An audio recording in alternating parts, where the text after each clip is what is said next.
Phone తినా phone తినా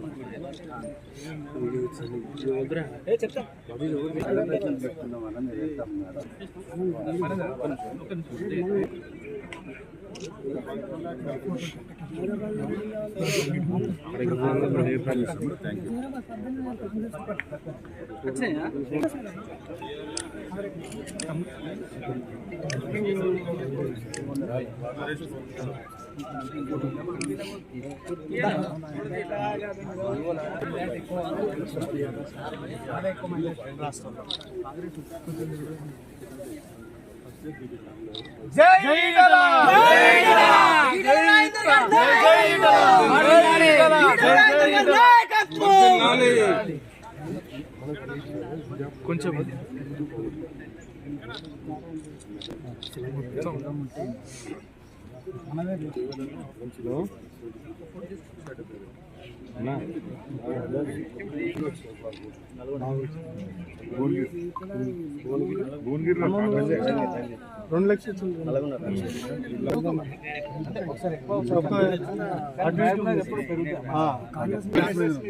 BRS మనకు కాంగ్రెస్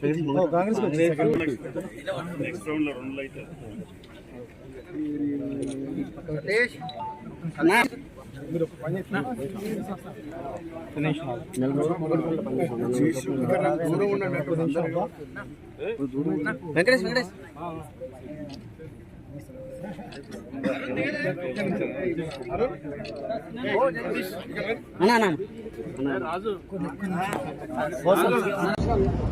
ఐదేళ్ళకి అంతకుముందు ప్రభుత్వం ఎట్లుండే ఇవాళ మళ్ళీ 5 ఏళ్ళ తర్వాత మళ్ళీ ఎట్లుండే ఇవాళ 10 ఏళ్ళ తర్వాత బీఆర్ఎస్ పార్టీకి ఎట్లుండే మనం చూసాం. 10 ఏళ్ళ తర్వాత కూడా ఇవాళ మళ్ళీ మోడీ గారిని 300 పైసలు సీట్లతో చూపిస్తుందంటేనే ఇవాళ భారత ప్రజానికి ఎంత గొప్పగా మోడీ గారిని నమ్ముతున్నారో ఆదరిస్తున్నారో అంతకంటే తర్కాలు వేయలేదు.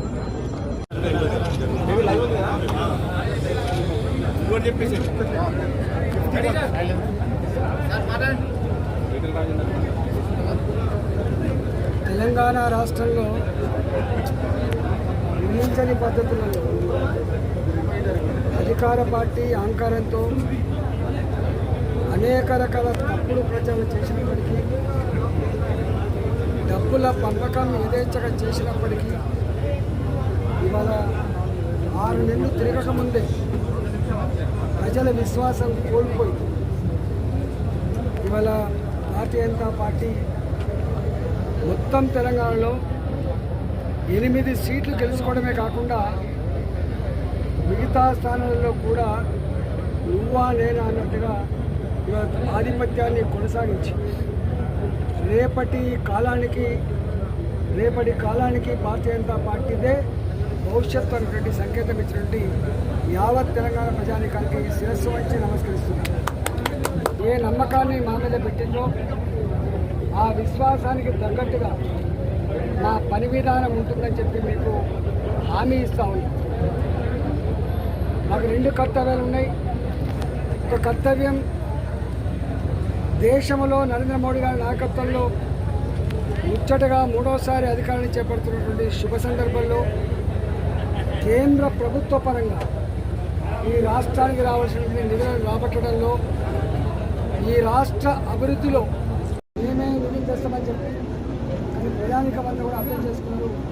నిధులు తెచ్చే కర్తవ్యం, నిధులు తెచ్చే బాధ్యత, సత్తా భారతీయ జనతా పార్టీకి మాత్రమే ఉంటుందని చెప్పి మా మీద నమ్మకం ఉంది.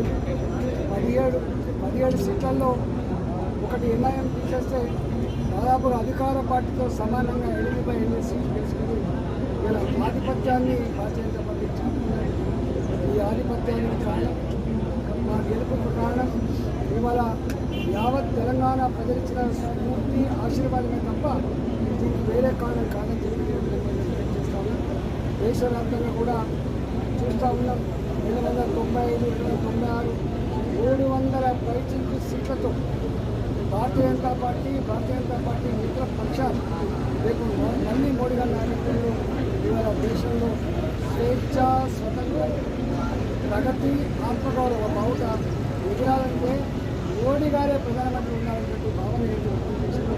తప్పకుండా ఇవాళ 3వసారి భారతీయ జనతా పార్టీ కర్తవ్యం బాధ్యత నరేంద్ర మోడీ గారికి స్పష్టంగా తెలుసు.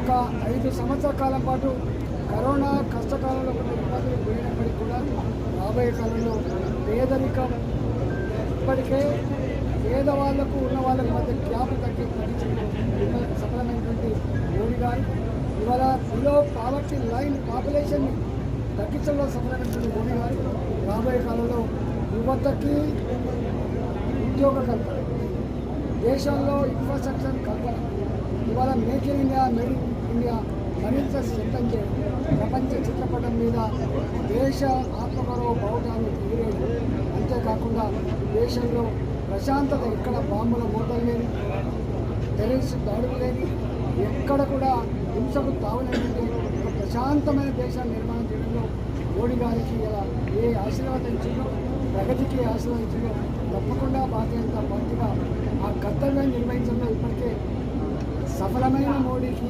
అనుభవం ఉన్న మోడీకి, కమిట్మెంట్ ఉన్న మోడీకి రాబోయే కాలంలో తప్పకుండా అన్నింటినీ మొదలుపెట్టుకొని ఎదుర్కోబోతుందని చెప్పి ఈ సందర్భంగా మనం ఇవాళ మల్కాగిరిలో నేను తెలంగాణ ఉద్యోగంగా 24 సంవత్సరాలుగా తెలంగాణ ప్రజల కళ్ళ ముందు ఈ స్థానాన్ని నాలాంటి వారికి మల్కాగిరైనా, ఆదిలాబాద్ అయినా, నల్లగొండ అయినా, కరీంనగర్ అయినా, మామూలైనా అందరి బిడ్డగా పెట్టిన పొత్తుల సర్దిగా ఎదిగినది కాబట్టి 34 సంవత్సరాలుగా మల్కాగిరిలో, అది అల్వాల్లో కావచ్చు, శామర్పేటలో కావచ్చు, అలియాబాద్లో కావచ్చు, యాంజాల్లో కావచ్చు, గూడూరులో కావచ్చు, మీరు ఇక్కడే మీ కళ్ళ ముందు పెరిగిన బిడ్డగా 2 మాటలు హామీ ఇస్తూ ఉన్నా. ఒకటి, నా మీద ఇంత విశ్వాసం వచ్చింది, ఇక్కడ ఎంత డబ్బులు పంచినా, అధికార దుర్గానికి పాల్పడ్డా, అనేక రకాల వైషమ్యాలకు తెలియలేపినప్పటికీ సంస్కృత ఆలోచనలు చేసినప్పుడు కూడా మల్కాగిరి ప్రధానిక మంత్రి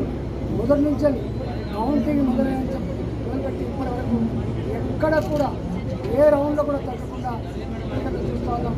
3 లక్షల పైచేతి మెజార్టీతో మల్కాగిరి ప్రజానికానికి వాళ్ళకు దండం పెడుతూ, వాళ్ళకు శిరస్సు వంటి నమస్కరిస్తూ తప్పకుండా మల్కాగిరిలో ఏ సమస్య అయితే నేను ప్రస్తావించి, అది కంటోన్మెంట్లో ఉన్నటువంటి రోడ్డు సమస్య కావచ్చు, రైల్వే డిపార్ట్మెంట్ పరంగా ఉన్నటువంటి రోడ్ల సమస్య కావచ్చు, అండర్ పాస్ల సమస్య కావచ్చు, ఇలా చెరువులో దుర్గంధపూరితంగా మాట్లాడే సమస్య కావచ్చు, ఎంప్లాయ్మెంట్ జనరేషన్ సమస్య కావచ్చు, ఐటీ కార్డర్ కావచ్చు, ఇండస్ట్రియల్ హబ్ కావచ్చు, ఇన్ఫ్రాస్ట్రక్చర్ డెవలప్మెంట్ కావచ్చు, ఈ అన్నిటి విషయంలో పేదలకు ఇల్లు కట్టించే విషయం కావచ్చు, ఏ హామీలు అయితే ఇచ్చారు. గతంలో నేను 2 సార్లు మంత్రిగా పనిచేసిన అనుభవం ఉంది కాబట్టి ప్రజల సమస్యలు ఎట్లా ఉంటాయి, ప్రజలు సమస్యలు పరిష్కరిస్తే ఎట్లా అత్తుకుంటారు, ఎట్లా వాళ్ళు ఎత్తుకుంటారో తెలుసు కాబట్టి తప్పకుండా ఈ 5 సంవత్సరాల కాలంలో ప్రజలకు అందుబాటులో ఉంటాం. మొదటి మాట. రెండవది, నోట్లు 4 లేకుండా రెండవ మాట. మూడవది, మీకు మచ్చ లేకుండా శభాష్ మా బిడ్డల పద్ధతిలో నా పనులను చెప్పి ఈ సమస్యల పరిష్కారంలో తప్పకుండా మీరు ఇచ్చినటువంటి విశ్వాసాన్ని అమ్ము చేయకుండా ముందుకు తీసుకుపోతామని చెప్పి మనం చేస్తూ పేరున మీ అందరూ నమస్కరిస్తున్నాం. అదేవిధంగా మా కార్యక్రమం